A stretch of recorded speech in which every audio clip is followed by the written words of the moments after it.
What's happening, everyone? Welcome to Blue Nation TV. This is Derek here.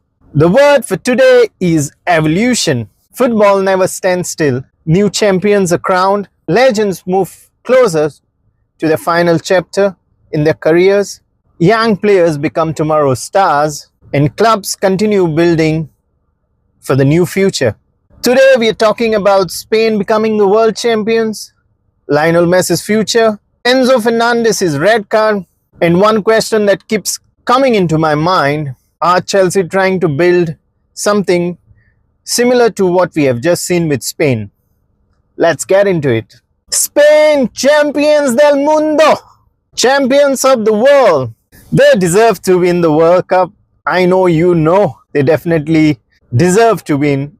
Argentina, most of the times, survived on a very fine line. The margins for error were very little. What impressed me the most about Spain's World Cup journey was not just about individual quality, it was about balance. Spain didn't become champions because they had the youngest team. They became champions because every generation had a role to play in their squad.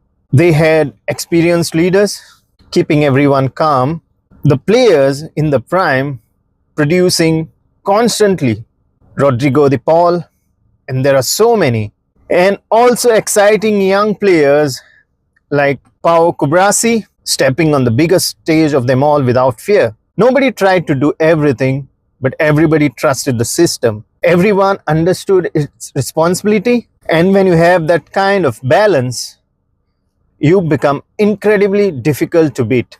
What does this mean for our club like Chelsea? Watching Spain celebrate got me thinking, are Chelsea trying to build something similar out of the blue? For a couple of years, Chelsea have been criticized for recruiting too many young talents. I'm not saying that's wrong. You need young talents. Yes, you need something that could build a future. Chelsea invested a lot on youth. Here is the picture now. We've seen it with Spain that they have a mix. That's the young people and the people who have experienced football in all forms. They have a balance. Is this something what Chelsea is aiming for this year? Definitely looks like to me, with few of the signings what they have made.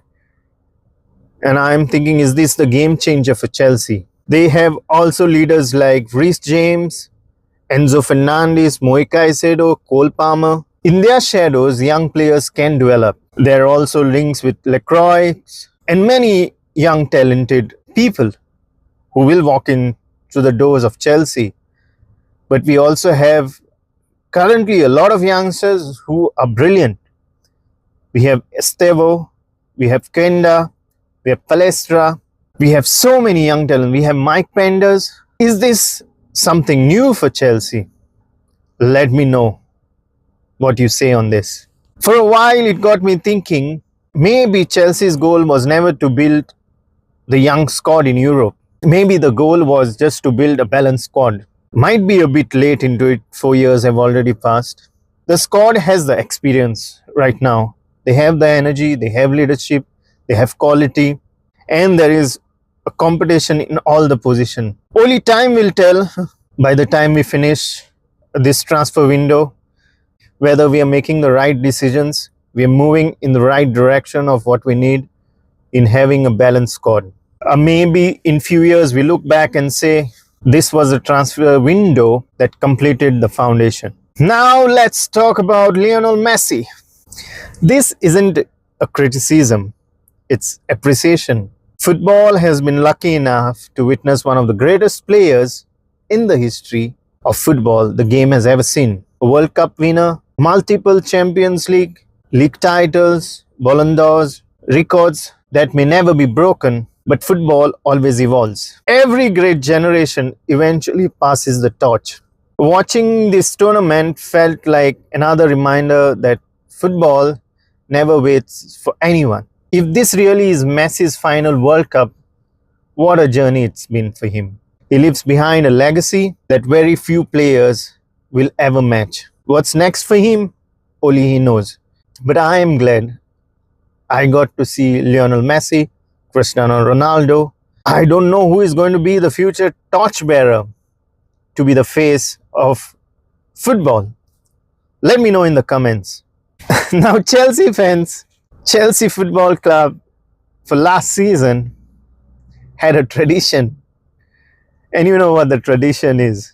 We got stupid red cards. And Enzo Fernandez just did that. Just at the wrong time. His red card at the World Cup final has become one of the most talking points for this tournament. Do I believe it changed the entire game? Possibly. But others feel Spain could have still won, considering how good they were in controlling the game, controlling the tempo of the game. Rodri was amazing, no doubt. But here is something that many people might not know. World Cup finals rarely see a red card. Before 1990s, no player has been sent off in the World Cup finals. Then I've done some reading and I found out after 1990, we witnessed a few handful of red cards. Argentina being the team that leads with the highest red cards in the finals of World Cup. Argentina had Pedro Monzon and Gustavo Dezotti dismissed in the 1990 final. France Marcel Desailly saw a red card in 1998 World Cup. Then came perhaps the most famous red card in the football history. Zinedine Zidane headbutt in the 2006 final. There was John Hattinga, who was sent off for Netherlands in 2010. And now Enzo Fernandez becomes another player to add it to that very short record. I mean, no footballer actually wants to be remembered for a red card, and that too in the biggest game of his career. But I'm not worried about the stats of the red card being given at the biggest game of their career. Enzo Fernandez is just 25 years old, and there is not a single great leader who aren't remembered for making mistakes at the young age. But we've got to see how they have responded after certain incidents. There's Patrick Vieira, Roy Keane, Sergio Ramos. They all had their moments to forget.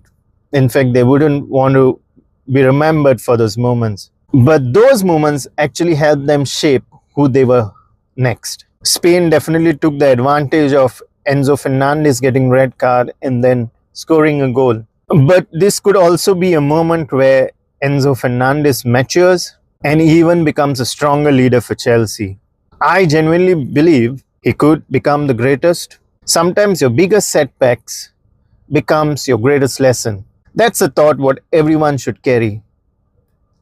No setback should actually put you down.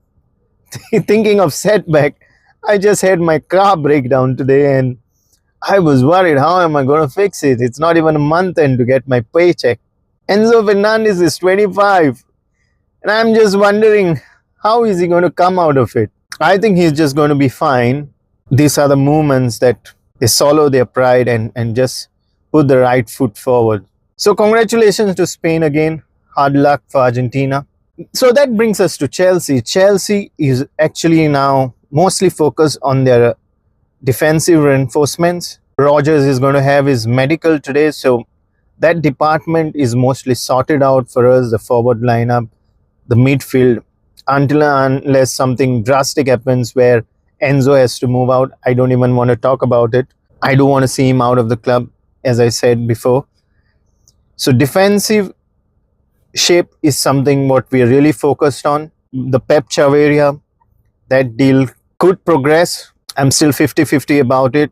Now, since we've got Rodgers, it's high time that Chelsea brings in Crystal Palace's centre-back, Maxime Lacroix.